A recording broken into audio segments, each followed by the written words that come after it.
Mesdames et Messieurs, chers amis, vous tous qui êtes présents dans la cathédrale Notre-Dame, et vous tous qui nous suivez par la radio ou la télévision, soyez les bienvenus pour cette troisième conférence de Carême consacrée à la finance et à son rôle dans la construction d'une société solidaire. Dans le domaine de la finance de marché, après 4 ans d'une crise destructrice et démobilisatrice, la question éthique revêt aujourd'hui une acuité particulière. Quel comportement collectif et individuel pouvons-nous promouvoir pour échapper aux menaces que la financiarisation de l'économie fait peser sur notre vie commune et en premier lieu sur les plus fragiles? Mais peut-on même penser que le comportement et les décisions de tout un chacun puissent avoir un effet sur la loi du marché ou sur cette main invisible et soi-disant régulatrice des théories néolibérales? Nous constatons que les épisodes de cette crise nous font passer d'un questionnement profond et salutaire sur le rôle et les principes de l'économie financière à une condamnation sans appel du pouvoir qu'elle a acquis, puis à de nouveaux espoirs lorsque des phases de rémission permettent de croire que le système n'est peut-être pas si mauvais et pourrait encore servir quelque temps. Cette question de l'éthique de la finance a déjà été évoquée dans la conférence de dimanche dernier consacrée au nouveau modèle de développement. Si nous l'abordons plus longuement aujourd'hui, c'est parce que nous mesurons que nous n'échapperons à cette logique qui fait de la finance la finalité de l'homme que par des décisions individuelles et collectives courageuses. Dimanche dernier, nos orateurs y ont insisté, c'est par une conscience aiguë des enjeux sociaux et humains de l'économie que nous ne tombons pas dans la résignation et que nous restons aptes à bâtir une réelle solidarité. Les conférenciers de ce jour vont développer ces questions et bien d'autres. Ils le feront, chacun d'un point de vue qui conjugue l'expertise technique et une réflexion de fond. Messieurs, c'est un grand honneur pour nous de vous accueillir.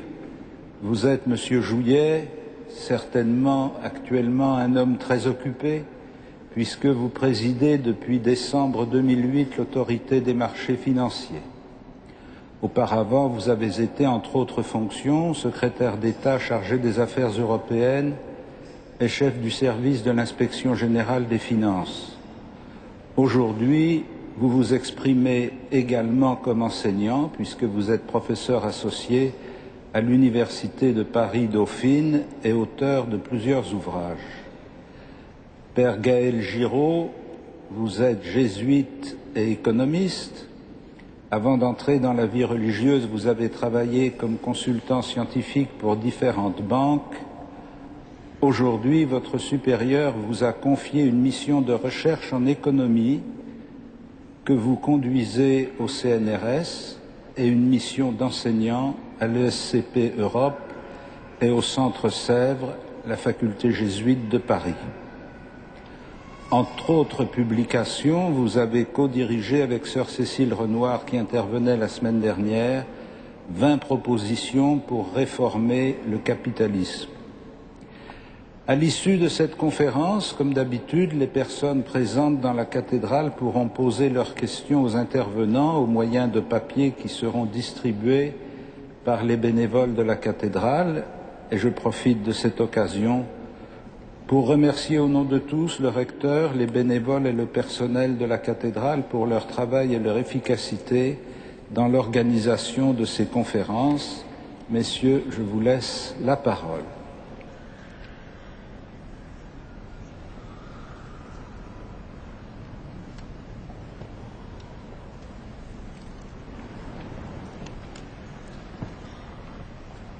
Monseigneur, Monsieur le Président, chers frères et sœurs, chers amis, les Écritures nous invitent à prendre soin de la création, et Dieu vit que tout cela était bon. Nous avons appris aussi que cette création est fragile.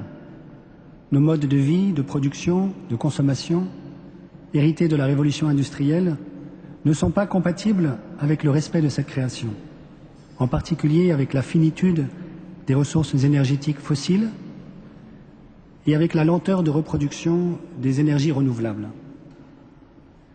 Dieu nous a placés dans un jardin magnifique. C'est à nous qu'il confie la tâche de cultiver ce jardin. Il y a pourtant un obstacle majeur qui nous ralentit beaucoup dans nos efforts, et ils sont nombreux, pour prendre soin de notre planète. Cet obstacle, c'est la finance dérégulée. Les 3 décennies d'après-guerre ont été pour nous comme une sortie d'Égypte, une libération et une reconstruction menée par une génération héroïque. Les années 1980 ont été l'époque d'un bouleversement dont nous ne mesurons que maintenant l'importance. Nous avons insensiblement abandonné le projet des Lumières de construction d'une société autour de l'État et de la société civile, par la culture et le dialogue, pour tenter une opération inouïe, celle d'organiser l'Europe autour de marchés que nous pensions autorégulés. Pour ce faire, nous avons déréglementé la sphère financière, lui permettant de prendre des dimensions et d'accumuler une puissance encore inconnue dans l'histoire. Petit à petit, certains de nos décideurs, nos fonctionnaires, certains de nos économistes, de nos journalistes, se sont laissés convaincre que les marchés financiers pouvaient constituer la principale source de financement de l'économie et finalement le moteur de notre prospérité. Certes, des responsables chrétiens ont pris la parole pour dénoncer cette dérive. En France, Michel Albert est de ceux-là, mais ils ne furent pas écoutés. Qu'avons-nous fait sinon transférer au marché financier les attributs que la théologie classique accordait à Dieu? N'avons-nous pas déclaré que les marchés sont omnipotents, omniscients, qu'ils veulent toujours le bien du plus grand nombre?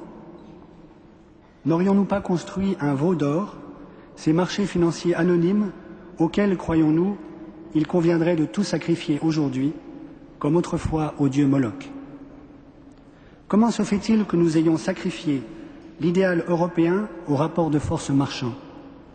Je l'ai dit d'emblée, à l'origine, la création est bonne et elle n'est pas violente.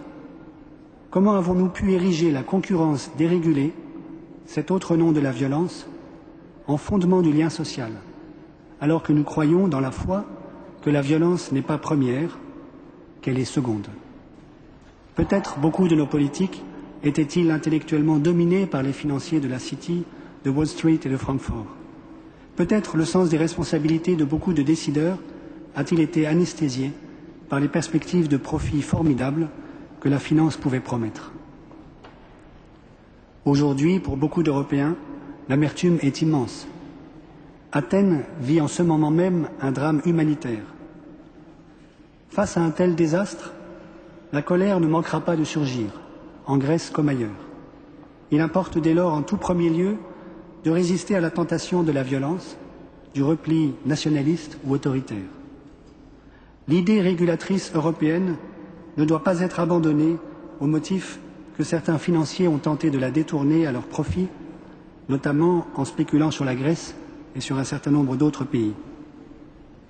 Il s'agit aujourd'hui de commencer véritablement l'édification d'une Europe politique guidée par le projet des Lumières, lequel s'enracine ultimement dans la sagesse biblique.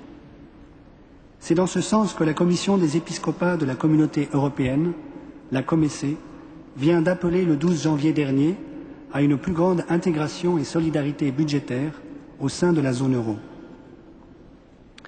Le secteur bancaire et les marchés financiers doivent pouvoir jouer un rôle, limité certes, mais important, au sein de nos économies. Il ne s'agit pas de leur dénier leurs fonctions, ni de diaboliser l'usage raisonné de l'argent, mais de comprendre que l'argent, le secteur bancaire, le système financier ne sont que des instruments au service du bien commun et qu'ils n'ont rien de sacré. Dès lors, quand un instrument remplit mal sa fonction, il faut le changer.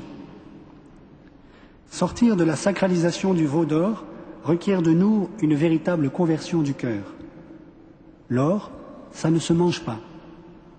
C'est le constat amer que Moïse impose aux siens lorsque, descendu du Sinaï, il choisit de faire fondre le veau d'or et d'en faire boire la poudre mélangée à de l'eau. Les actifs financiers non plus, ça ne se mange pas.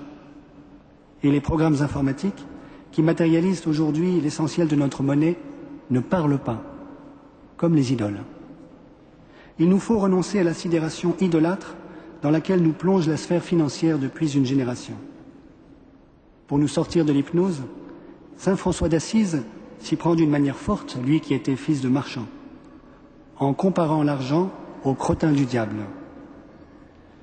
Ce qu'il veut nous faire entendre par là, je crois, c'est que, plutôt que de palper de l'or, il vaut mieux, à la suite du Christ, toucher les lépreux et les exclus. C'est en se risquant à une vraie rencontre avec les laissés-pour-compte de notre société, avec les petits du royaume, comme aurait dit saint Luc, en travaillant à les réintégrer dans notre société, que chacun de nous pourra apprendre à mettre fin à sa propre complicité, au moins passive, sans laquelle certains financiers n'auraient jamais pu construire les jeux mortels qui menacent désormais de déchirer le lien social européen. Le risque de faillite de l'Europe aura au moins ce mérite, nous faire sortir de la folie qui croit que de simples paris d'argent peuvent rendre notre monde plus prospère. Une fois sortis de la sidération, nous pourrons alors de nouveau désirer autre chose que de consommer toujours davantage et toujours plus vite. Autre chose que la saturation du ventre, du sexe, de l'intelligence, du pouvoir. Alors, le ciel pourra s'ouvrir à nouveau et nous pourrons faire l'expérience que celui que nous désirons au plus profond de nous-mêmes est déjà là, parmi nous, à la manière du mystérieux jardinier de Marie-Madeleine à la fin de l'évangile de Jean. Cela veut dire, pour nous, consentir à chercher Dieu au désert dans lequel nous sommes entrés en sortant de l'Égypte totalitaire et de la guerre. Le désert de la démocratie, où tout est à construire ensemble, par la parole échangée. Le désert, justement, où l'on rencontre Dieu. Le temps du carême n'a pas d'autre sens. Je l'enverrai au désert et je parlerai à son cœur, nous dit le prophète Osée à propos de sa bien-aimée. C'est une manière pour Dieu de nous dire que c'est là qu'il vient à notre rencontre, que c'est au désert qu'il nous attend, pour changer notre cœur de pierre en cœur de chair. Le Seigneur ne nous abandonne pas, de même qu'il n'a pas abandonné son peuple au désert, même après que ce peuple l'eut rejeté. Je puis témoigner que je rencontre des banquiers courageux, dont certains sont chrétiens, qui ont compris qu'il nous faut changer de système financier et qui réfléchissent au modèle de la banque de demain, qui organisent des places financières structurées par des codes déontologiques sérieux. Je rencontre aussi beaucoup de jeunes, des étudiants notamment, parfois d'anciens traders repentis, qui veulent travailler dans le secteur de l'économie sociale et solidaire, et surtout qui sont impatients d'amorcer la transition énergétique et écologique dont nous avons besoin, car ils veulent contribuer à sauver la belle création qui nous a été confiée, car ils sont solidaires des générations futures. C'est à eux tous que notre avenir appartient. Ils sont le signe que l'Esprit continue de travailler notre corps social avec la patience amoureuse qui le caractérise. En s'appuyant sur ce travail de Dieu, déjà à l'œuvre parmi nous, chacun de nous peut entendre l'appel à la conversion et croire qu'un chemin est possible à construire en Europe et dans le monde. Être chrétien, c'est refuser la fatalité. Et nous ne sommes pas plus condamnés à un destin tragique aujourd'hui que nous ne l'étions hier, même aux heures les plus sombres de notre histoire. À quoi ressemble notre terre promise? Quelle sera la couleur de l'oasis, du jardin où coule le lait et le miel auquel nous aspirons? Une société décarbonée, une société post-carbone, en est sûrement l'une des caractéristiques parmi d'autres. Le plus court chemin qui y mène pourrait bien être un grand programme européen de réindustrialisation verte, financé par exemple par la Banque européenne d'investissement. Nous avons en Europe les ressources de l'intelligence pour faire de notre continent le leader de la transition énergétique et climatique. Une politique de transition écologique n'exige aucune révision des traités européens. Elle permettrait de créer massivement des emplois, de réduire notre dépendance au pétrole, d'améliorer par conséquent la balance commerciale européenne et de limiter notre production de gaz à effet de serre. Alors qu'attendons-nous? Nous attendons en vérité, je crois, que le Fils prodigue retourne dans la maison du Père. Nous attendons que certains marchands renoncent à la tentation de transformer le temple de l'esprit, qu'est notre corps social, en un repère de brigands plus ou moins sophistiqués. Nous attendons que les professionnels de la finance des marchés, leurs créanciers et leurs actionnaires consentent à lâcher le veau d'or. Tant que la finance dérégulée promettra des rendements de 15% par an, l'épargne ne pourra pas être investie dans un programme d'industrialisation verte, lequel ne sera rentable que dans le temps long. L'épargne pourtant abondante en Europe restera captée par le casino international des marchés. C'est donc à nous, en France, en Europe, au sein de la société civile, dans nos églises, d'exiger du politique qu'il prenne les mesures qui s'imposent pour réglementer les marchés financiers. Le Conseil pontifical Justice et Paix, à l'automne 2011, a demandé des réformes très claires. Primo, la mise en place d'une taxe sur les transactions financières. Cette taxe est aujourd'hui soutenue à juste titre par la France. Secundo, la séparation des métiers de la banque d'investissement et de la banque de dépôt. La Grande-Bretagne est plus avancée que l'Europe continentale sur cette réforme fondamentale contre laquelle certaines banques françaises sont vent debout. Tertio, la recapitalisation des banques sous condition. Cela veut dire que, contrairement à ce que nous avons fait en 2008, lorsque l'État vole au secours d'une banque privée en faillite, il doit entrer dans son conseil d'administration pour garder un droit de regard sur l'usage qui sera fait de l'argent du contribuable. Déjà, en 1931, le pape Pie XI nous avertissait en des termes vigoureux dans son encyclique Quadragesimo Anno. Il n'hésitait pas à dénoncer la concentration des richesses, l'accumulation d'un pouvoir économique discrétionnaire aux mains d'un petit nombre de gérants du capital. Cette concentration du pouvoir et des ressources, estimait le pape, est le fruit naturel d'une concurrence dont la liberté ne connaît pas de limite. Ceux-là seuls restent debout, qui sont les plus forts, ce qui souvent revient à dire qui luttent avec le plus de violence, qui sont le moins gênés par les scrupules de conscience. La libre concurrence s'est détruite elle-même, conclut le pape. À la liberté du marché a succédé une dictature économique. Aujourd'hui, dans le contexte des dettes publiques européennes, la parabole de l'intendant avisé dans l'évangile de Luc peut se lire ainsi. Cet intendant, lui aussi, a mal géré l'argent qui lui avait été confié. En renonçant à exiger le remboursement d'une créance qui ne lui a rien coûté, en remettant une partie des créances de son maître, il restaure le lien social et protège la relation d'amitié qui le lie à d'autres. Aujourd'hui, être un enfant de lumière avisé, ce n'est pas jouer au casino au sein du système bancaire fantôme, puis imposer des coupes sombres dans le budget des États pour échapper à sa propre faillite. C'est aider à faire en sorte que la zone euro n'implose pas. Inversement, lorsque je mets à genoux des pays entiers, au motif qu'ils ne sont pas en mesure de rembourser une dette que j'ai moi-même gonflée en exigeant des taux d'intérêt exorbitants, ne suis-je pas en train de commettre un péché grave? Dans ces conditions, que faut-il faire? Avant tout, je crois que nous avons tous à réapprendre la dimension collective de l'exigence éthique. La morale de l'honnêteté individuelle ne suffit plus. Ne pas puiser dans la caisse est une condition minimale qui, même si elle n'est pas toujours respectée, demeure minimale. Il ne suffit plus d'obéir aux règles du jeu, il nous revient, je crois, de réécrire ces règles quand elles sont manifestement injustes ou quand elles conduisent au désastre. Concrètement, pour la plupart d'entre nous, qui ne travaillons pas directement sur les marchés financiers, cela peut consister à prendre part aux campagnes contre les paradis fiscaux et pour la réforme du secteur financier lancées par le Pèlerin, le Secours catholique, le CCFD, le CERAS.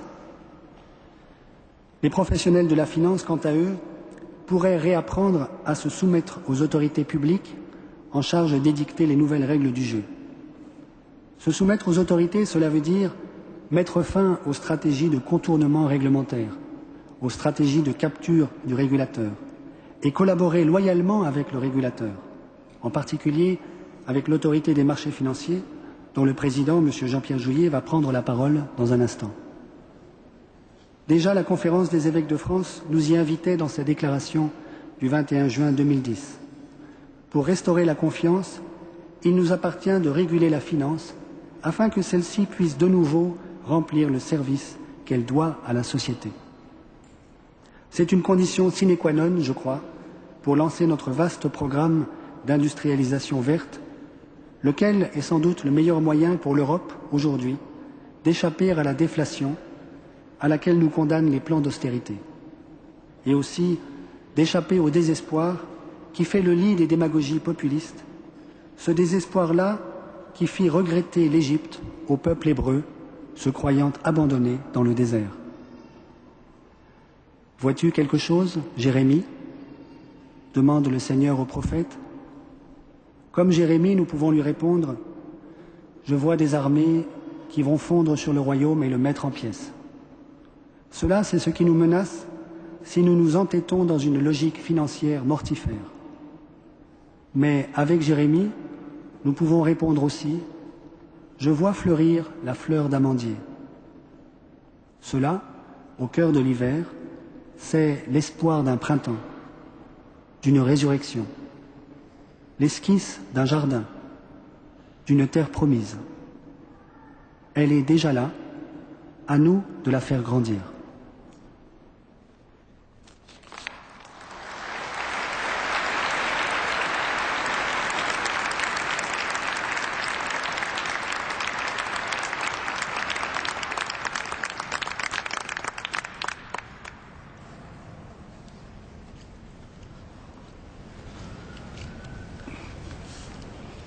Éminence, Monseigneur, Père, cher Gaël Giraud, frères et sœurs, Mesdames et Messieurs, merci à vous, Éminence. C'est un grand honneur d'être invité à m'exprimer dans ce haut lieu unique et sacré et de m'inscrire dans cette tradition plus que centenaire des conférences du carême de Notre-Dame.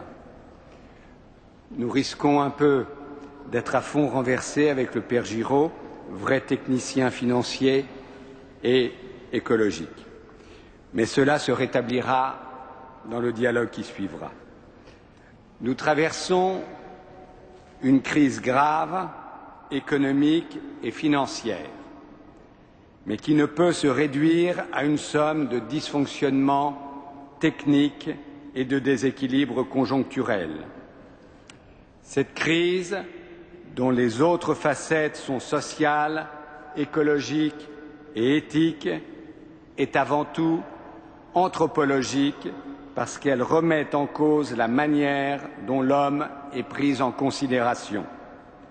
Face à cette crise, l'initiative apparaît plus que jamais nécessaire. Mais que serait l'initiative sans finalité réfléchie ? Car, sans une bonne compréhension du monde que nous voulons, sans aspiration à un développement plus juste et harmonieux, nous avons, somme toute, la finance que nous méritons. Nous ne pourrons freiner les errements actuels et sans doute futurs que si nous comprenons la logique économique qui sous-tend le monde d'aujourd'hui. Les mécanismes financiers ne relèvent ni de lois intangibles, ni du simple bon sens gestionnaire.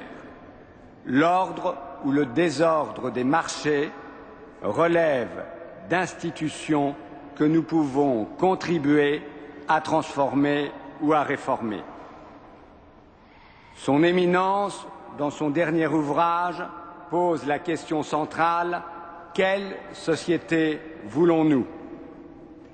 Il n'est point de réforme possible sans vision du bien commun, de la solidarité qu'elle implique, mais aussi sans engagement de tous, citoyens, acteurs économiques et responsables politiques. Nous vivons une mutation humaine, technique, financière, philosophique et religieuse sans précédent. Nous devons nous éveiller au monde nouveau. Ne craignons pas d'en être les acteurs. Assumons-le, maîtrisons-le, en sachant que le monde ancien ne sera pas restauré. De là, 3 questions. Que maîtriser? Comment maîtriser? Au nom de quoi maîtriser? Pour maîtriser ce nouvel environnement, il faut d'abord poser un diagnostic exact des désordres actuels. La crise révèle la conjonction d'une excessive financiarisation de l'économie, d'un découplage entre l'économie réelle et une sphère financière, d'une explosion des dettes publiques et privées. On assiste depuis 20 ans à un développement de fonds dans des proportions tout à fait extraordinaires, liées en partie seulement, à l'abondance de liquidités. Cette nouvelle finance s'est en outre construite autour de marchés de moins en moins transparents. Elle a assuré aux opérateurs, parfois réglementés, le plus souvent non réglementés, des rendements élevés. Le profit financier est d'autant plus important que l'opacité est grande. C'est là pour les autorités publiques le principal défi. En effet, alors que le capitalisme n'est qu'exigence de transparence sur les salaires, sur le coût du travail, sur les performances du service public, jamais le capitalisme financier n'a été aussi opaque, aussi impénétrable. Les salles de marché et les fonds sont les véritables sociétés secrètes du XXIe siècle. Bien sûr, il ne faut pas avoir une vision simpliste des marchés.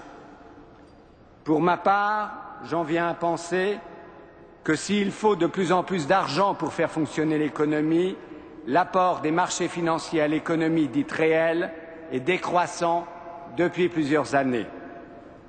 La primauté du financier a conduit à des erreurs de perspective, détournant l'économie de son essence, celle d'assurer, avec le souci d'une constante amélioration, le meilleur pour l'être humain, à tout le moins au plan quotidien. De ce diagnostic, 3 constats se dégagent. Premier constat, ces dérèglements ont conduit à mettre sous la tutelle des marchés et l'économie et la politique. La leçon de ces dernières années est qu'il y a désormais une rupture entre l'ordre démocratique et la puissance des marchés, alors que dans l'histoire, démocratie et économie de marché et d'échange sont toujours allées de pair. Désormais, les entreprises vivent au rythme des cours de bourse et sous la pression de la rentabilité attendue par les actionnaires, conduisant à des choix stratégiques souvent sans lien avec la recherche d'une performance de moyen terme.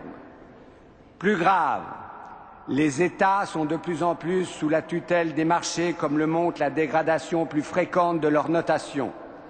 Il faut sans cesse répondre aux attentes des marchés, les rassurer.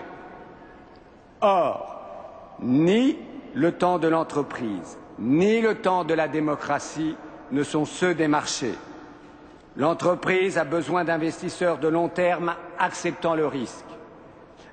Les processus démocratiques sont par essence longs, tandis que la finance réclame des engagements immédiats et lisibles. Le danger réside dans la possible déconnexion entre le champ d'action national des autorités publiques et la dimension globale des marchés et de l'économie. On peut comprendre dans ces conditions la défiance, voire l'indignation des citoyens, car il y a bien une perte de contrôle, une perte de repères politiques face à des marchés qui ne remplissent plus leur fonction première, le financement d'une économie durable. On est entré ainsi dans une économie de marché où nous observons des écarts considérables et croissants entre les rémunérations du travail et du capital. où nous constatons des écarts plus importants entre les rémunérations du capital financier et du capital de l'entreprise, où nous enregistrons des différences de rendement entre les institutions financières régulées, telles les banques, et les structures non régulées, telles les fonds. D'où l'importance de bien définir l'espace de la régulation, de l'étendre à tous les acteurs financiers avant de la faire supporter par quelques-uns, fût-ce les plus importants. C'est toute la problématique de la réglementation qui pèse sur les banques, alors que la finance de l'ombre ne cesse de prospérer. Second constat, cette situation a conduit à déliter nos sociétés. Cela se traduit, d'une part, par un accroissement important des écarts de richesse, principalement constatés dans les pays anglo-saxons. D'autre part, par l'émergence d'une certaine élite financière qui délocalise ses activités au gré des avantages fiscaux et réglementaires procurés par tel ou tel pays, telle ou telle place. Si l'on y prend garde, ce phénomène pourrait ébranler nos démocraties. D'une part, comme Pierre Rosanvallon le souligne, nous voyons bien que certaines élites sont tentées de faire sécession par rapport au peuple. D'autre part, comme le souligne le cardinal André XXIII, l'équilibre de la société exige la correction des écarts disproportionnés de richesse. Troisième constatation. Cette globalisation des marchés s'est accompagnée d'une désintermédiation du financement de l'économie. Qu'est-ce que cela veut dire? Ce rôle prépondérant des marchés par rapport au système bancaire et par rapport au crédit a profondément modifié les modes de financement économique traditionnels français et européens et a conduit à une certaine déstructuration du tissu industriel. Ainsi, tend à disparaître un modèle de transformation économique et financière qui avait assuré depuis 1945 une certaine économie sociale de marché, marque de l'Europe. D'où les questions fondamentales aujourd'hui adressées à l'Europe et sans réponse jusqu'à aujourd'hui. Comment maintenir une véritable économie sociale de marché consubstantielle à la vision des pères fondateurs de l'Europe et surtout à l'adhésion citoyenne? Comment distinguer le bon argent, l'argent utile, d'une finance qui ne serait que spéculative? Comment retrouve-t-on des valeurs éthiques, collectives et individuelles, le dérèglement financier que nous vivons n'étant que le reflet d'un vide éthique et du manque de solidarité collective? Il nous faut donc refonder l'ordre financier. Il nous importe aujourd'hui d'adopter une attitude offensive visant à reprendre la main sur la régulation des marchés financiers. Faites-moi de la bonne politique et je vous ferai de la bonne régulation, pour reprendre une phrase célèbre. La bonne politique, c'est celle qui pose des balises simples et stables, repérables et facilement contrôlables. C'est celle qui oriente mais aussi permet l'application prompte et impartiale des décisions. C'est celle qui met la croissance et la discipline économique au cœur des priorités et ne se laisse pas fasciner par la puissance financière. C'est bien d'une bonne politique, d'une vision rigoureuse de l'équité dont nous avons besoin aujourd'hui pour résister à ce que d'aucuns qualifient de dictature de fait des marchés. À défaut, les citoyens viendront à rejeter à la fois la finance, dont l'utilité est indéniable, ceux qui la pratiquent, parfois la dévoient, ceux qui l'organisent et la régulent, qu'ils soient administrateurs ou politiques. Le Financial Times, peu suspect d'esprit critique à l'égard des marchés, proclame lui-même que le plus grand défi des démocraties modernes est de se protéger contre la captation du pouvoir par les détenteurs de richesses. La réponse n'est plus technique, mais politique. Nous devons retrouver une régulation qui assure une organisation transparente des marchés, où se confrontent offre et demande, où la liquidité de l'économie est assurée, où les risques sont assumés par ceux qui les prennent et sont traités de manière à ne pas contaminer l'ensemble du système économique, d'où l'importance de la mise en place de véritables chambres de compensation au niveau européen. Le périmètre de cette nouvelle régulation doit couvrir l'ensemble des acteurs, y compris les fonds spéculatifs, les agences de notation, les opérateurs de marché. Bref, nous ne devons plus avoir des semblants de marché, mais de véritables marchés. C'est une condition indispensable à la croissance. Ne nous y trompons pas, le retour de la croissance dépendra en grande partie de la confiance que les salariés, les épargnants, les entrepreneurs auront dans le fonctionnement des marchés.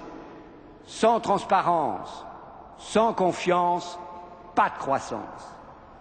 Pour remédier à la crise financière, économique et morale que nous traversons, nous devons, comme autorité publique ou religieuse, comme citoyens, nous comporter, comme Gaël Gillerot l'a signalé, en sachant que le nouveau modèle de développement sera plus sobre en ressources naturelles. Nous devons aussi nous adapter en étant conscients que nous n'avons plus ni le monopole des savoirs technologiques, de la recherche, de l'innovation, que la valeur ajoutée se déplace de plus en plus vers d'autres puissances. Nous n'avons pas encore collectivement assumé ces choix. Voilà le reproche légitime des marchés lorsqu'ils sanctionnent notre surendettement. Si nous savons ainsi qu'il faut reprendre la main sur les marchés, la question la plus cruciale est de savoir comment reprendre la main. Il faut être clair. Nous devons sauter le pas et agir au niveau européen. En continuant à penser et à réagir nationalement, non seulement nous laisserons la domination au marché, mais nous nous enfermerons dans des attitudes populistes, ce qui conduira immanquablement à défaire ce qui a été la construction politique la plus originale de l'histoire, l'union des peuples européens, symbolisée par la mise en commun d'une monnaie, l'euro. Avant d'être une construction communautaire, l'euro est avant tout un acte de foi politique. Aujourd'hui, indépendamment de ce que sont ou ne sont pas nos convictions européennes, il me paraît certain que plus la crise s'approfondit, plus les risques de tension entre nos peuples sont croissants, plus les risques de rejet de solidarité apparaissent clairement, plus les risques d'un certain déclin s'annoncent. Afin de prévenir tous ces dangers et de manière plus pragmatique qu'idéologique, nous devons accepter un nouveau partage de souveraineté, non seulement monétaire et budgétaire, mais aussi économique et politique, pour ceux et entre ceux qui ont accepté de partager cette monnaie et cette union. L'heure d'une plus grande intégration économique et politique de l'Europe en réponse à la globalisation et à ses bouleversements a sonné pour deux raisons. Il nous faut une masse critique suffisante pour peser face à ces nouvelles puissances économiques ou financières. Ni la France, ni l'Allemagne, ni l'Italie, ni aucune autre nation ne détiennent seules à terme suffisamment de pouvoir pour cela. Deuxièmement, nous ne pourrons faire vivre nos valeurs et le modèle économique et social auquel nous sommes attachés dans un monde en profonde transformation que si les leviers d'action et de décision sont instaurés à l'échelon européen. Ceci, bien sûr, exige de penser une autre Europe davantage citoyenne et démocratique, associant le Parlement européen et les parlements nationaux dans le contrôle des décisions. Voilà ce que nous voulons, ce que nous devons construire. En conclusion, maîtriser, oui, mais au nom de quoi? La question qui nous est posée, quelle que soit notre responsabilité dans la société et dans l'Église, se résume ainsi. Subissons-nous la puissance effrénée d'une finance sans garde-fou dans une société sans repères, ou maîtriserons-nous notre destin collectif, retrouvant ainsi sens et espoir? Pour cela, il nous faut allier justice et responsabilité, inventer de nouvelles solidarités. La justice, car sans elle, nous le savons depuis saint Ambroise et Kant, aucune valeur ne reste à l'homme et aucun pacte social ne peut être construit. La responsabilité, parce qu'elle est mère de l'initiative, de la vitalité, de l'engagement. De nouvelles solidarités pour affronter des pauvretés qui, pour n'être pas nouvelles, n'en sont pas moins plus radicales pour reprendre l'expression de la conférence des évêques de France. Point de justice sans responsabilité, point de responsabilité sans solidarité. Ce temps de carême, propice au ressourcement, nous invite à écouter cette voix qui nous dit que le souci de l'âme de chacun devient inséparable du souci de l'âme de la cité. Chacun, et au premier chef le responsable politique, économique ou financier, doit se regarder dans la glace et se demander si ce qu'il fait est utile ou non, ou bien commun. Il nous faut repenser le rapport au matérialisme, au tout argent. L'argent n'est plus une valeur, car il n'existe plus de repère dans son utilisation, sa distribution et son rôle, d'où un nouvel argent, symbole du triomphe de la cupidité. Comme nous y invite saint Paul, le propre du chrétien n'est-il pas d'espérer contre toute espérance, d'accepter des solutions imparfaites, mais avec ses propres responsabilités, d'épargnants, de consommateurs, de professionnels, de régulateurs, de politiques. C'est pourquoi les autorités publiques, mais aussi spirituelles, doivent dénoncer les excès nés de la cupidité, de l'individualisme, mais elles doivent également concilier quête de justice et exigence de responsabilité, d'efforts pour chacun et pour la collectivité. Les moments difficiles requièrent toujours plus de volonté, de bonne volonté, et non l'exaltation d'une laïcité de combat face aux sentiments religieux. En ces temps de crise et de montée des populismes, aucune autorité politique digne ne peut raviver les querelles entre civilisations et stigmatiser la religion, quels que soient les rites et les pratiques de chacune, comme l'a rappelé Monseigneur Dubost. Un large œcuménisme n'est pas un archaïsme. Plus l'appel aux instincts retentit, plus la démagogie se substitue à la démocratie, plus l'obscurantisme, y compris financier, s'étend, plus l'éthique recule.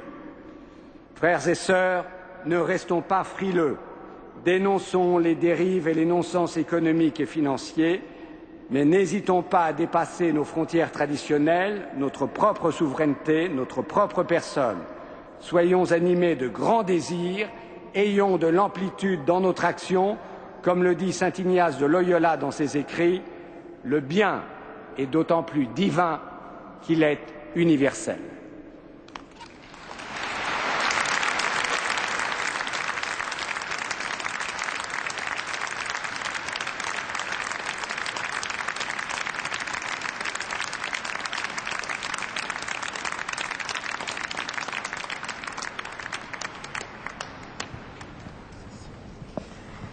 Bonjour. Après avoir entendu la conférence du Père Gaël Giraud et de Monsieur Jean-Pierre Jouyet, il est temps de passer donc au second temps de ces conférences de carême, qui est le temps des questions. Est-il besoin de vous en rappeler encore une fois le principe? Si vous désirez poser une question, vous l'inscrivez sur le papier qui vous a été distribué et vous le remettez aux bénévoles de la cathédrale qui, à leur tour, le remettront à ma collègue Philippine de Saint-Pierre, qui se trouve au premier rang et qui est votre porte-parole pour ce soir. Je vous rappelle que cette séance est retransmise en direct sur la chaîne KTO, Télévision catholique française, et que les auditeurs des radios chrétiennes peuvent nous entendre en différé. Alors pour laisser peut-être le temps aux auditeurs, à l'Assemblée qui se trouve dans la cathédrale de poser leurs questions, je vais peut-être poser une première question à nos invités. Monsieur Jouyet, vous avez terminé par saint Paul. Il faut espérer contre toute espérance. Est-ce que vous pensez que le temps des inquiétudes que nous vivons, nous arriverons à le dépasser sans arriver à quelque chose d'assez catastrophique, ce que vous annonciez, le creusement des inégalités, peut-être de la violence, etc. Est-ce que vous pensez qu'il sera possible d'éviter tout ça? Si je ne le pensais pas, je ne serais pas avec vous ce soir. Donc je pense qu'il est toujours possible de dépasser ces inquiétudes. Je ne dis pas que nous mettrons fin rapidement à toutes les incertitudes qui nous entourent. Mais je crois qu'il convient de revenir à un certain nombre de fondamentaux, de trouver un meilleur équilibre entre ce qu'est le développement économique et le rôle de la finance, et je crois que c'est possible. Si nous n'y arrivons pas à l'échelon le plus large possible, c'est-à-dire au niveau international, je crois qu'il faut remettre en cause le cercle vicieux qui a été très bien décrit par Gaël Giraud, qui est essayons de répondre aux déséquilibres les plus importants, dette, déficit et autres par la seule austérité. Et à ce moment-là, je crois que la seule réponse possible, comme je l'ai souligné, est de créer une réponse européenne et de trouver dans ce cadre des instruments nouveaux. Gaël Giraud l'a souligné tout à l'heure dans son intervention, vous avez la régulation. Ce qui me paraît le plus important, c'est, comme vous l'avez compris, l'organisation des marchés. Nous ne pouvons pas vivre dans une économie où les marchés sont à ce point opaques et désorganisés. Si nous n'y arrivons pas à mettre de l'ordre là, alors cela n'ira pas. Deuxièmement, il nous faut agir au niveau européen pour effectivement taxer ce qui est indu et taxer ces nouvelles richesses qui sont d'ordre financier et désorganisées, mais il faut le faire au niveau européen. La France l'a fait, il est probable que l'Allemagne le fera également à la mi-mars, mais il faut avant tout agir au niveau européen. Père Giraud, une autre question. J'ai été très frappé par votre comparaison avec le veau d'or et le titre de la conférence nous posait la question de savoir si c'était mal la finance. Alors, vous n'avez pas complètement répondu. Le fond de votre pensée, c'est mal ou c'est bien? J'espère que c'était clair. La finance n'est pas mal comme telle. Aucun instrument n'est mal comme tel. La question, c'est l'usage qu'on en fait. Et donc là, ce à quoi je crois nous sommes invités, c'est à sortir d'une certaine hypnose favorisée par les rendements extraordinaires, mirobolants que la finance peut promettre. Mais qu'elle ne promet qu'à un tout petit nombre des gagnants de certains paris, pendant que d'autres s'appauvrissent beaucoup. Donc c'est cette hypnose-là qu'il faut essayer de renoncer pour revenir dans la réalité économique. Alors je crois que nous pouvons poser une première question de l'Assemblée. Philippine? Oui, beaucoup de questions pour inviter Monsieur le Président Jouyet à aller plus loin, non pas sur faut-il réguler ce qui est aujourd'hui la finance de l'ombre, mais comment régler justement cette opacité, comment y faire face, et avec notamment plusieurs suggestions. Ne faudrait-il pas une autorité internationale et pas seulement européenne, de type organisation du commerce, qui s'intéresse au marché financier? Alors, je vais vous répondre franchement, je crois que c'est mon habitude. Premièrement, vous regardez ce qui a été fait en matière de régulation commerciale internationale depuis 30 ans, et puis vous me direz s'il convient d'attendre, je veux dire, aussi longtemps pour avoir un semblant de régulation financière internationale. Je crois, il faut être clair, savoir qu'il y a des oppositions entre différents pays, différents continents, sur ce que doit être la régulation financière.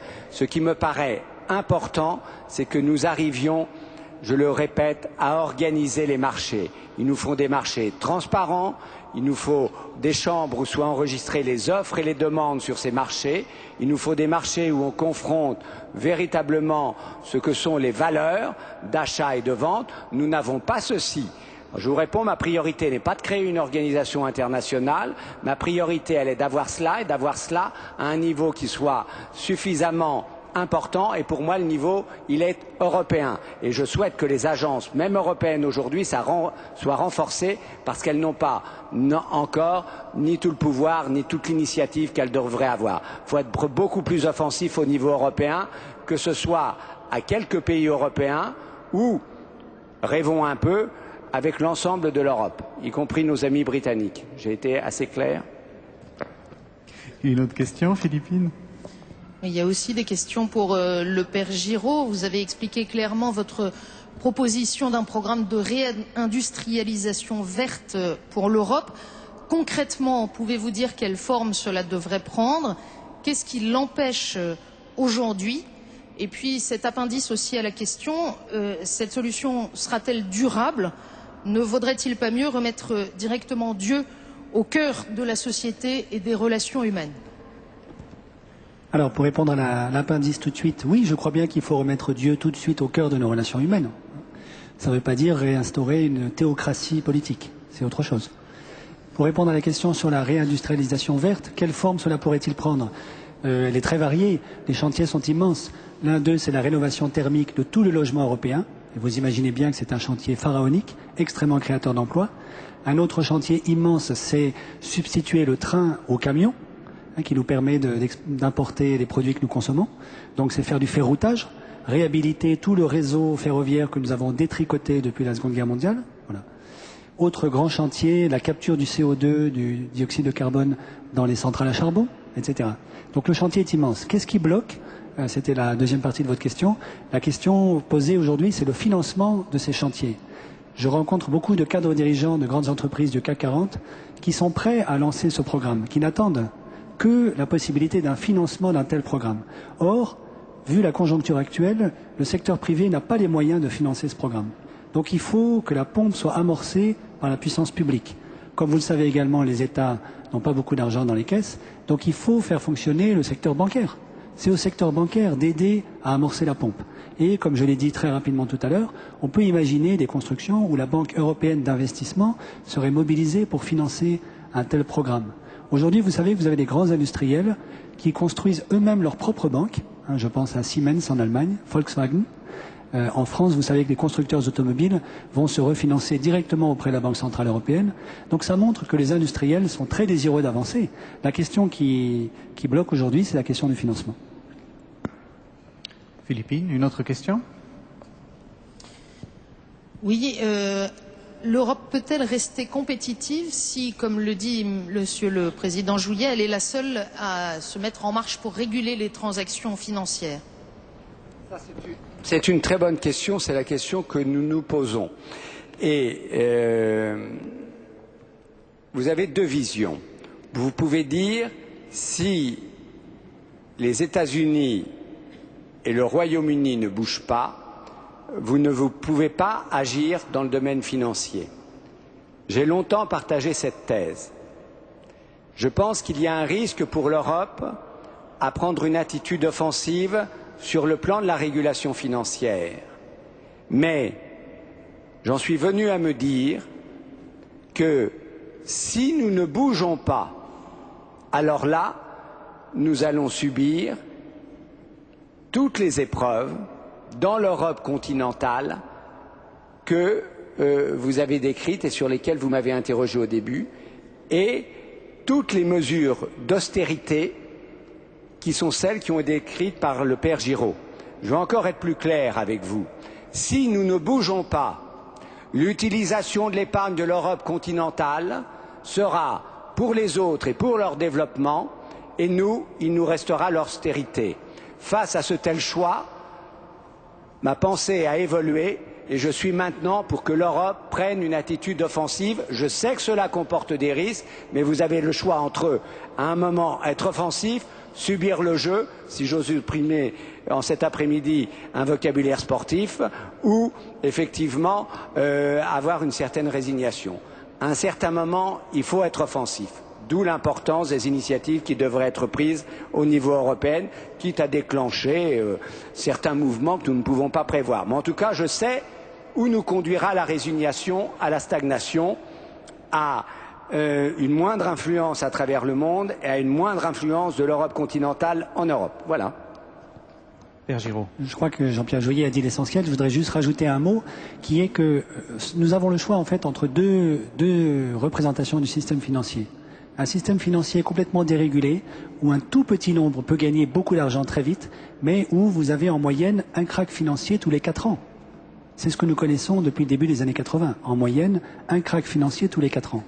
Et puis il y a une autre image possible qui est un système financier qui rapportera pas autant à tout le monde, mais qui sera beaucoup plus stable. Et moi, je fais le pari que beaucoup d'investisseurs de la planète entière, s'ils constatent que le système financier européen est beaucoup plus stable, certes, il rapportera peut-être moins à certains, mais il sera plus stable, plus sûr, et ils iront investir dans ce système européen. Je reprends la parole parce que votre question est extrêmement importante pour prolonger ce que dit le père Giraud. Il faut que nous ayons confiance en nous. L'Europe est une zone de développement, est une zone d'investissement extrêmement importante. Si nous offrons au reste des investisseurs la stabilité et un modèle, ne craignez pas qu'ils s'éloignent. Ils viendront au contraire. Il faut avoir confiance aussi dans nos forces. L'Europe a encore beaucoup de forces d'attraction. Il suffit qu'elle s'organise.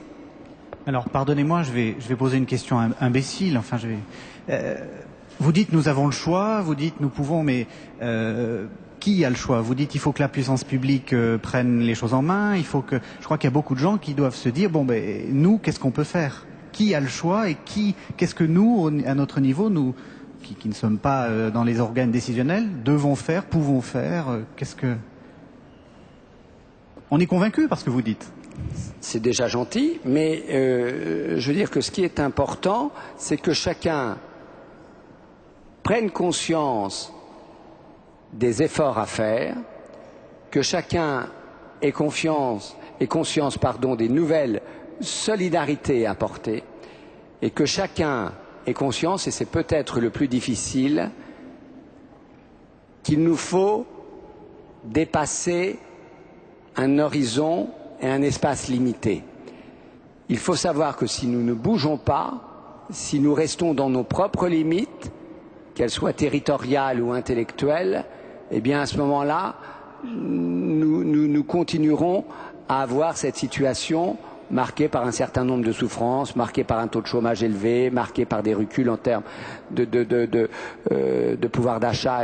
Ce qui est important, c'est que nous n'ayons pas peur, que nous ne soyons pas frileux et que nous poussions en tant qu'individus à des projets, comme l'a souligné le père Giraud, que nous demandions aux responsables publics, quels qu'ils soient, à ce que nous ayons une Europe qui soit intégrée, qui sache où elle va et qui défende ses valeurs et qui défende un modèle qui est un modèle d'économie sociale de marché dont l'Europe n'a pas à rougir et qui me paraît encore être un repère valable au XXIe siècle.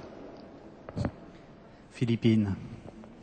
On comprend bien dans vos propos que ce type de question se réglera plus à l'échelle européenne qu'à l'échelle nationale, mais précisément les partenaires européens sont-ils tous sur la même longueur d'onde ?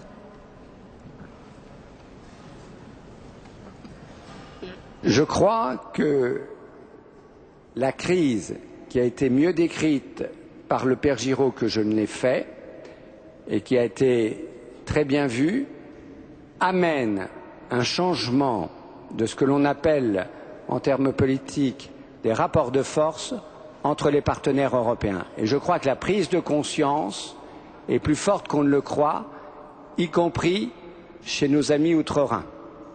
Et qu'à un certain moment, ce qu'il faut, c'est comme je l'ai dit, de la responsabilité d'un côté, et je comprends nos amis allemands, et de l'autre côté, qu'il y ait de la solidarité. Mais je crois qu'il y a une sorte de masse critique qui, au niveau européen, est en train de se révéler. Je l'espère tout au moins. Sinon, j'aurais faux. Ça, c'est pas encore grave, mais nous serons dans une situation plus difficile. Pierre Giraud ? Oui, je crois qu'il est important pour nous, Français, de prendre conscience que l'Europe ne peut pas se faire sans la France. Donc nous avons les moyens de dialoguer avec nos amis allemands.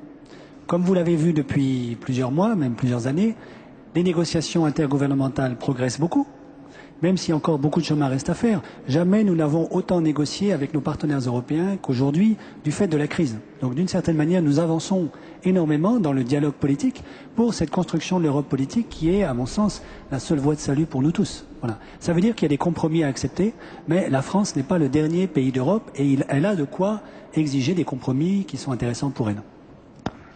Philippine, une autre question de l'Assemblée. Vous avez tous les deux de nombreux contacts avec des décideurs en France et en Europe. Est-ce que vous constatez une prise de conscience, une convergence progressive de l'analyse de la situation et qu'est-ce qui bloque ? Je crois, Gaël Giraud l'a souligné aussi, qu'il y a une prise de conscience des décideurs et des responsables économiques et financiers. Je suis frappé qu'un certain nombre de personnes qui sont dans la banque, qui sont des responsables que nous connaissons avec Gaël Giraud et que nous fréquentons, et nous sommes contents de les fréquenter car ce sont des personnes bien, je voudrais le dire, ont quand même conscience du fait que le modèle est en train de changer. Ce qui est en train de changer, il faut poser d'ailleurs le débat en France, c'est comment est-ce que vous séparez ce que sont les activités de crédit et de financement de l'économie et les activités qui sont faites pour compte propre et des activités de marché.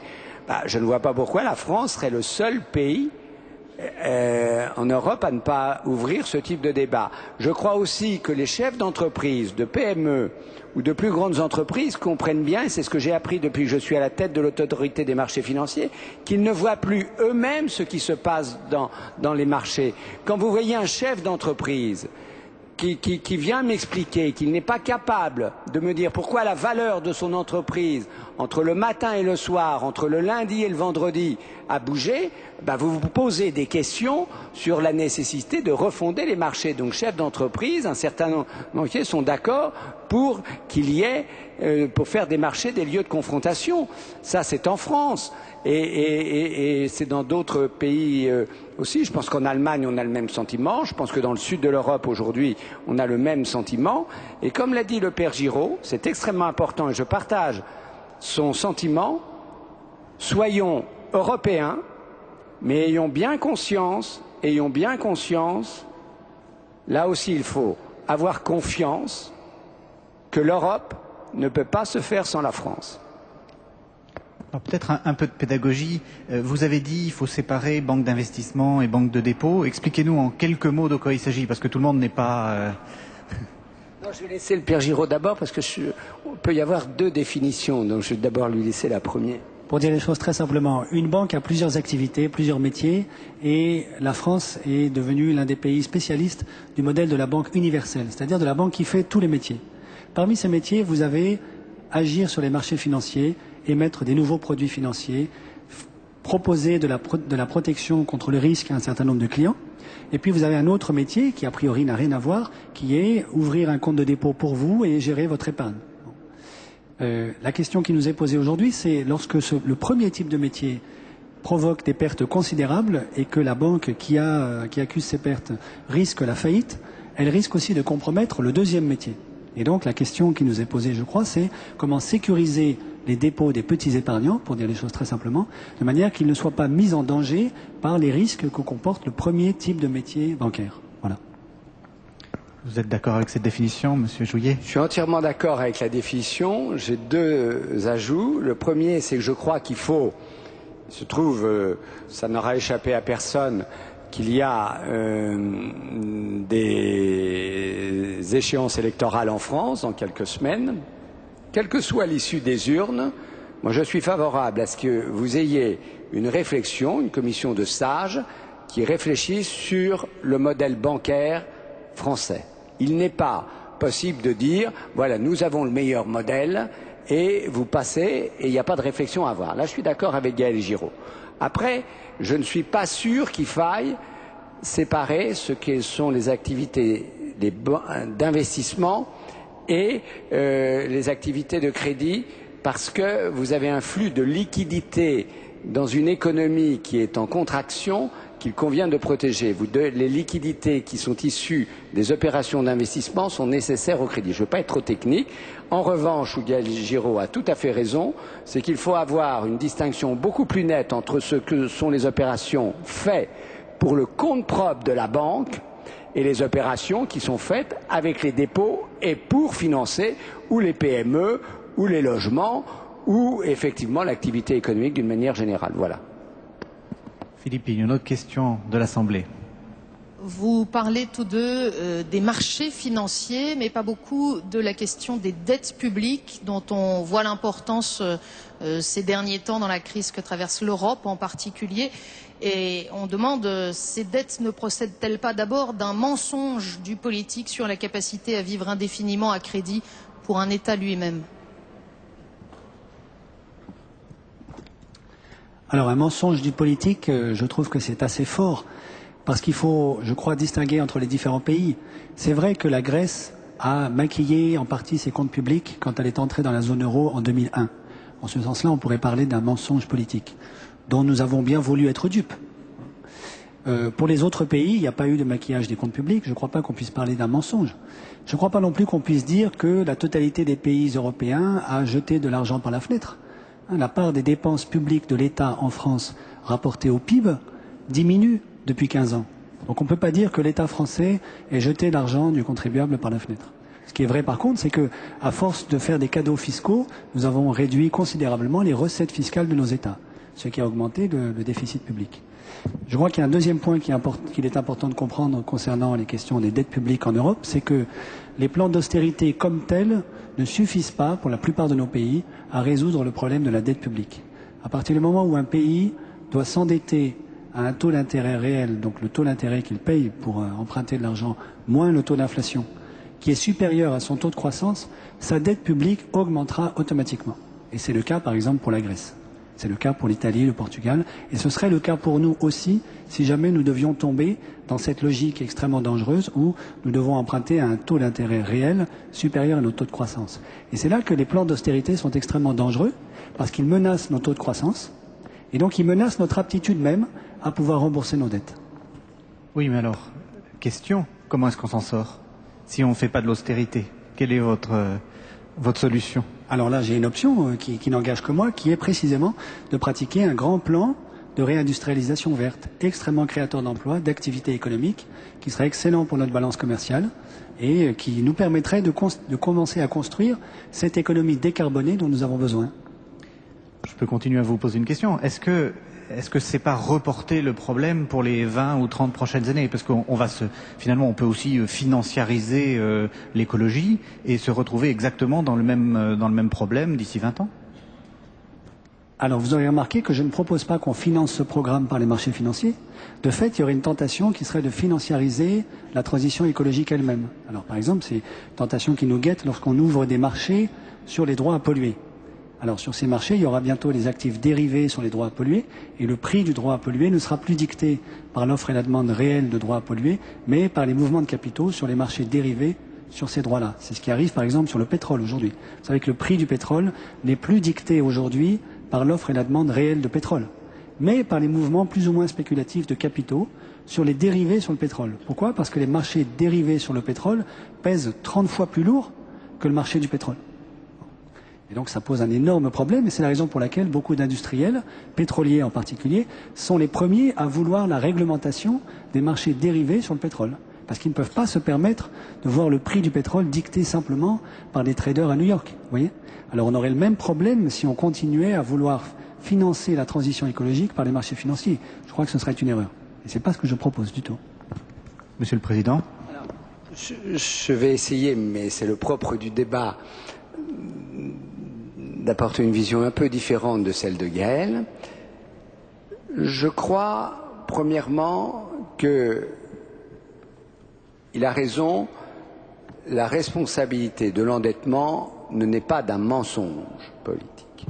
Mon sentiment très profond est que l'endettement continue depuis plus de 30 ans dans un certain nombre de pays, quand c'est sur une période aussi longue, c'est un comportement collectif. C'est les politiques et les citoyens qui ont choisi le mode de la facilité. C'est pour cela que dans mon introduction j'ai parlé d'effort collectif.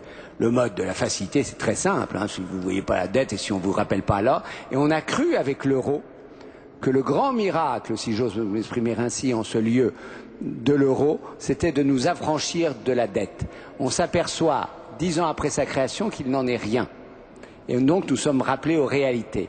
Mais il y a eu une sorte de soulagement collectif et de consentement collectif à la dette. Deuxième point, il faut toujours équilibrer ce qui est dépenses publiques globales, territoriales et nationales. Là, je suis d'accord sur le national, il y a moins de marge qu'on le dit, mais il faut quand même équilibrer tout ce qui est réduction de dépenses et hausse de la fiscalité. Vous ne pouvez pas avoir une seule voie. Il faut garder les deux si je veux rester objectif. Troisième élément, c'est qu'il faut aussi comme l'a dit Gaël, c'est vrai qu'on peut faire de grands programmes publics sur l'industrie verte. Mais ce que je dis au père Giraud, c'est que, connaissant bien les marchés, vous aurez à la fois des investissements publics, c'est pour ça que votre question est très pertinente, vous aurez à la fois des investissements publics massifs qu'il faut sans doute faire sur le plan de l'industrie verte, mais vous aurez aussi de la financiarisation, comme vous l'avez dit, de l'écologie, comme vous en avez du pétrole. Et vous aurez une existence de marché, de produits dérivés qui sera concomitante à l'argent public que vous mettez là-dedans. Donc il faudra, et nous le voyons aujourd'hui à l'autorité des marchés financiers, il faudra réguler ces secteurs. Le secteur qui est le plus difficile à réguler aujourd'hui, en termes de marché, hormis ce qu'on appelle les marchés de gré à gré, mais ce sont les marchés de matières premières, parce qu'on a moins d'expertise, parce que la régulation est très segmentée, et que ce soit le marché pétrolier, que ce soit le marché du CO2, que ce soit les marchés agricoles, sont aujourd'hui très durs à réguler, parce que vous avez des intervenants physiques et vous avez des financiers. Et on le voit notamment sur les marchés agricoles aujourd'hui. Sur les marchés agricoles, je ne saurais pas dire qui aujourd'hui, des opérateurs agricoles, des coopératives, ou des traders, qui ne sont pas tous à New York, il y en a pas mal à Genève, qui sont aujourd'hui les plus spéculateurs, pour être très franc avec vous. Philippine, une question d'un de nos auditeurs. Vous êtes tous deux professeurs. Père Giraud, vous avez dit que vous constatiez de nouvelles attentes chez certains étudiants, mais est-ce que les contenus des enseignements dans les écoles de commerce pour les futurs traders, par exemple, ont évolué ces dernières années? C'est une excellente question. Mon constat est un petit peu dur, mais je crois que ces nouveaux élèves jeunes n'ont pas les professeurs qu'ils méritent. C'est-à-dire que, et j'en fais partie, malheureusement, le corps professoral est resté attaché, disons, à une certaine vulgate qu'il a enseignée pendant des années, tandis que beaucoup de ces jeunes qui arrivent, qui viennent de passer des concours, qui sont pleins d'attentes, voudraient entendre autre chose. Mais je crois aussi que nos écoles de commerce savent s'adapter et que petit à petit, cette demande nouvelle va être entendue. En ce qui concerne Dauphine et d'autres institutions où je peux enseigner, j'ai le même sentiment que le père Giraud. Pas pour les professeurs, hein, parce que comme je fais partie de la vieille génération, je sais bien que je ne mérite pas les élèves que j'ai. Mais en ce qui concerne les enseignements, je crois qu'ils s'adaptent et j'ai confiance. Je crois que ce qui se passe depuis 2007, depuis 2008, comme l'a dit son éminence dans son introduction, a bouleversé quand même. Il y a une prise de conscience. Elle sera lente, elle est mûre, mais je crois qu'elle sera faite. En revanche, si dans l'enseignement supérieur, vous avez bien ces efforts qui sont faits, je crois qu'en ce qui concerne l'enseignement secondaire, là, vous avez quand même encore des progrès importants à faire dans ce qu'est l'économie et la finance. On l'aurait appris plus tôt, la finance, où on verrait quelles sont les règles de base financière. Plus tôt, dans l'enseignement, il n'y aurait peut-être pas ces excès aujourd'hui. Iriez-vous jusqu'à dire qu'il faudrait introduire un peu d'éthique? Parce que c'est vrai que pendant très longtemps, en fait, ce que vous dites, c'est que on a beaucoup tablé sur l'économie, sur les mathématiques, sur les choses comme ça. Est-ce que vous iriez jusqu'à dire que c'est ça qui est le pas que les enseignants n'osent pas franchir, c'est-à-dire parler de bien et de mal? Je crois qu'en fait, d'une certaine manière, nous parlons toujours d'un point de vue éthique. Il n'y a pas de dehors à l'éthique. Simplement, tout le monde a une espèce d'éthique implicite, non articulée, non dite. Bon. Et c'est celle-là, en fait, qu'il faut faire venir au jour et sur laquelle il faut discuter. C'est-à-dire les présupposés éthiques de notre prise de parole. C'est sûr qu'un certain nombre d'enseignants dans les écoles de commerce, mais pas uniquement dans les écoles de commerce, ont des difficultés avec ce type de questionnement parce qu'ils ne sont pas habitués à ce qu'on les interroge sur leurs présupposés éthiques. Mais je crois qu'il faut qu'ils apprennent à le faire aussi, tout à fait. Alors, allons un peu plus loin, et on va de toute façon terminer là-dessus. Qu'est-ce qui peut les éclairer? Est-ce qu'il faut, comme vous l'avez fait, revenir au veau d'or? Est-ce qu'il faut sortir de manière explicite les références chrétiennes, les références ou les références, philosophiques, humanistes qui se rapprochent des références chrétiennes, ou est-ce que il faut essayer de parler d'intérêt bien compris ou de choses comme ça, vous voyez? Non, je crois que la doctrine sociale de l'Église a tout à fait sa place dans le débat public. Je pense que, par exemple, la dernière déclaration de la Comessé, à laquelle j'ai fait allusion tout à l'heure, du 12 janvier dernier, reprend la question de l'économie sociale de marché, qui a été inscrite dans le traité de Lisbonne, qui nous vient plutôt de l'ordolibéralisme allemand. Et ça, c'est un lieu de débat sur lequel les professeurs d'économie de lycée, et ensuite, évidemment, l'enseignement supérieur, peuvent très bien se situer. C'est un éclairage, parmi d'autres, dans le débat public européen. Vous êtes d'accord, Monsieur Jouyet? Est-ce que on peut dire ce comportement est mal? Est-ce que vous pensez que c'est quelque chose qu'on peut dire maintenant? Oui, moi je n'encourage personne, et surtout pas ici, au renoncement. Et je crois qu'il est important, dans l'enseignement, dans les prises de position publiques, dans ce que nous sommes en tant que citoyens, en tant que responsables publics, en tant que responsables religieux, de ne jamais ni renoncer à l'enseignement de l'éthique, ni renoncer au développement des valeurs humanistes, ni renoncer au développement des valeurs chrétiennes. Donc mon sentiment est extrêmement clair, extrêmement clair. Et plus nous renonçons, plus nous risquons d'être perdants.